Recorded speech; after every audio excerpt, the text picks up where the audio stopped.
మేము బీజేపీ తర్వాత బీఆర్ఎస్ పార్టీకి మేము వ్యతిరేకంగా నిలిచినాం. బీఆర్ఎస్ నిరంకుశ పాలన అంతం కావాలని, రాజ్యాంగాన్ని సవరించడానికి బీజేపీ చేస్తున్న కుట్రలను తుదముట్టించడానికి కానీ ఈసారికి కాంగ్రెస్కే ఓటు వేయాలని కూడా మేము ప్రచారం చేసినాం. అందులో భాగంగానే ఈ ఎమ్మెల్సీ పట్టభద్రుల నియోజకవర్గం నుంచి జరుగుతున్న ఎమ్మెల్సీ ఎన్నికల్లో కూడా కాంగ్రెస్ పార్టీకే స్పష్టంగా మా మద్దతును మేము ఇదివరకే తెలియజేసినాం. కింద మా పార్టీ సభ్యులు కూడా వారికి కాంగ్రెస్కు అభ్యర్థికి ప్రచారం చేస్తున్నారు. తీన్మార్ మల్లన్నకు కాంగ్రెస్ పార్టీ గెలుపు కోసం ఎక్కడికక్కడ వాళ్ళందరూ కూడా కృషి చేస్తూ ఉన్నారు.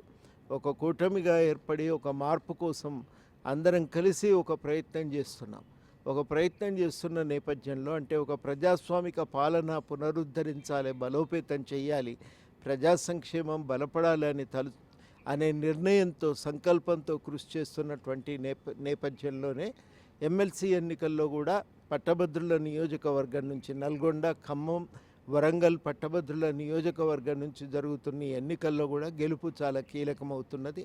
అందరూ కూడా దీన్ని దృష్టిలో పెట్టుకొని కాంగ్రెస్ అభ్యర్థి తీన్మార్ మల్లన్నకు ఓటు వేసి గెలిపించవలసిందిగా ఈ సందర్భంగా తెలంగాణ జనసమితి తరఫు నుంచి కోరుతున్నాం. అదేవిధంగా తెలంగాణ జనసమితి పార్టీ కార్యకర్తలు కూడా కాంగ్రెస్ అభ్యర్థి గెలుపు కోసం కృషి చేయాలని ఈ సందర్భంగా అభ్యర్థిస్తున్నాం.